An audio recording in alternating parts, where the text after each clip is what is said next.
જય શ્રી કૃષ્ણ બાળ મિત્રો, નીલમાધવ સ્કૂલમાં તમારું સ્વાગત છે। આજે આપણે ધોરણ 4 વિષય ગણિત એમાં પ્રકરણ નંબર 2 લાંબુ અને ટૂંકુનું રિવિઝન કરી રહ્યા છીએ। તો બધા બાળ મિત્રો મારી સાથે પ્રકરણ 2 નું રિવિઝન નોટબુકમાં લખશે। પ્રશ્ન નંબર 1 છે, નીચે આપેલા દરેક પ્રશ્નના જવાબ માટે સાચો વિકલ્પ પસંદ કરીને લખો। એમાં પહેલું છે, નીચેનામાંથી શાની લંબાઈ વધારે હશે? રબરની, પેન્સિલની, ચોકની કે આપેલ તમામ? તો જવાબ આવશે પેન્સિલની લંબાઈ વધારે હશે। ત્યાર પછી છે બીજું, 1 કિલોમીટર બરાબર ખાલી જગ્યા મીટર થાય, તો 1 કિલોમીટર બરાબર 1000 મીટર થાય, તો અહીંયા લખવાનું છે 1000। ત્યાર પછી છે ત્રીજી, 7 મીટર બરાબર ખાલી જગ્યા સેમી, તો 7 મીટર બરાબર 700 સેમી। ત્યાર પછી છે ચોથું, 4 મીટર 5 સેમી ને લખો તો ડી આવશે 4.05 મીટર। ત્યાર પછી છે પાંચમું, 3250 મીટરને કિમી અને મીટરમાં ફેરવવાના છે, તો અહીંયા 3 આવશે અને અહીંયા 250 મીટર। ત્યાર પછી છે બ, ખાલી જગ્યા પૂરો, 1 મીટર બરાબર લખો 100 સેમી। બે ગામ કે શહેર વચ્ચેનું અંતર માપવા માટે કિલોમીટર 2 કિમી 55 મીટરને મીટરમાં ફેરવીએ તો 2055 મીટર। ચલો આવડે બાળ મિત્રો।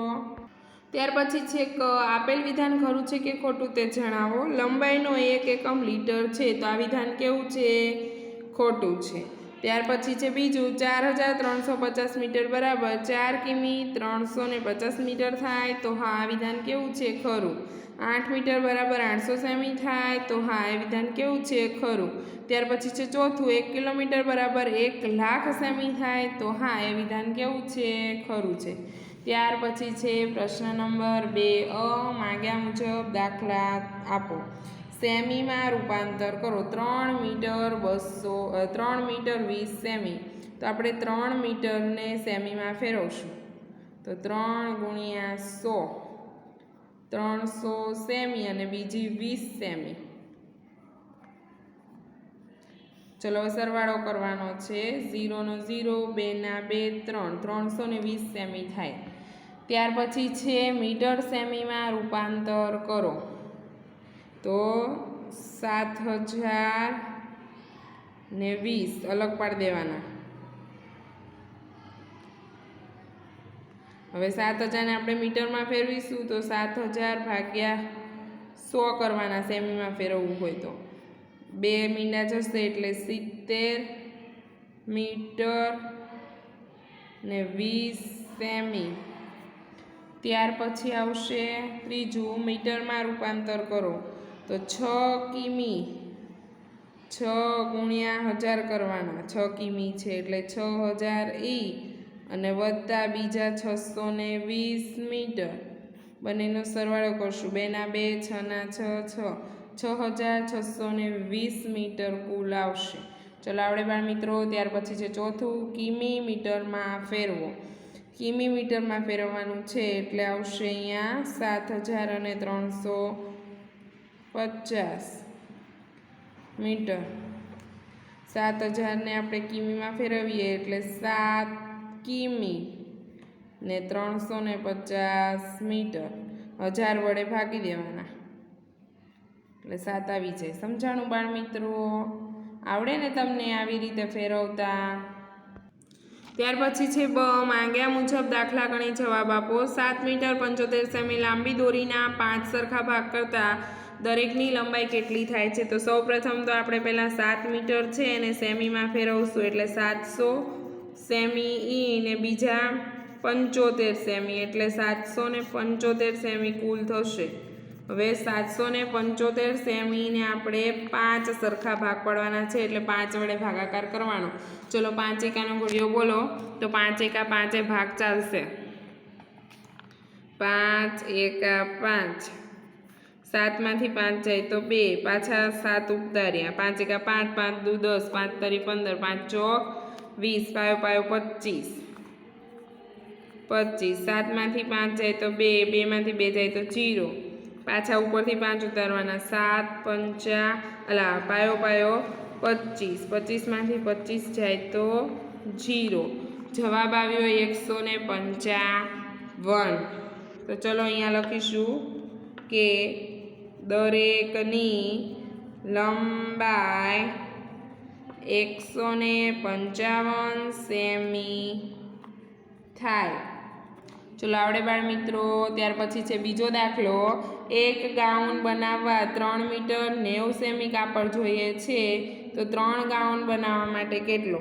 તો અહીંયા 3 મીટર 90 સેમી ગુણ્યા 3 0નો 3 સાથે ગુણાકાર કરીએ તો આવશે 0 3 9 27 27નો સાતડો વધી 2 3 તરી 9 9 ને 2 11 મીટર અને 70 સેમી આવશે। જવાબમાં લખવાનું છે 3 ગાઉન બનાવવા 11 મીટર અને 70 સેમી કાપડ જોઈએ। ત્યાર પછી છે પ્રશ્ન નંબર 3 મૌખિક ગણતરી કરી જવાબ આપો। એક શર્ટ બનાવવા માટે 2 મીટર 20 સેમી કાપડ જોઈએ છીએ તો 4 શર્ટ બનાવવા માટે કેટલું જોવે? મીટર અને સેમી લખો। 2 મીટર 20 સેમી કાપડ જોઈએ છે એક શર્ટ તો તેવા કેટલા શર્ટ બનાવવાના છે? 4 4 સાથે ગુણાકાર કરો। કોઈ પણ સંખ્યાનો 0 સાથે ગુણાકાર કરીએ જવાબ 0 આવે। 4 દુ 8 4 દુ 8 એટલે 8 મીટર અને 80 સેમી। જવાબમાં લખો 4 શર્ટ બનાવવા માટે 8 મીટર 80 સેમી કાપડ જોઈએ। ચલો આવડે બાળ મિત્રો। પછી છે બીજો દાખલો। 8 મીટર 40 સેમી કાપડમાંથી 4 સરખા ભાગ કરીએ તો દરેક ટુકડાનું માપ કેટલું થાય?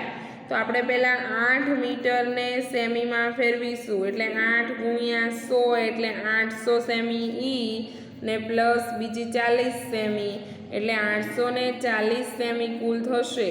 એના 4 સરખા ભાગ પાડવાના છે એટલે અહીંયા 4 લખવાનું। 4 દુ 8 8માંથી 8 જાય તો 0 4 ઉતાર્યા 4 એકા 4 0 0 ઉપર નીચે 0 આવ્યો ભાગનો ચાલે ઉપર ચડાવી દીધો। હવે અહીંયા જવાબમાં લખવાનું છે કે 21 મીટર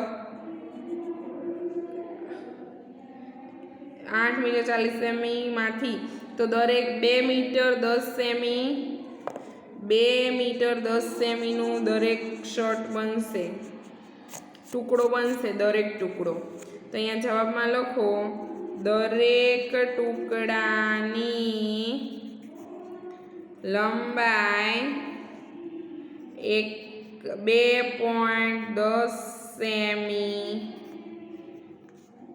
થશે। ચલો આવડે બાળ મિત્રો 2.10 સેમી। ત્યાર પછી છે ત્રીજો દાખલો।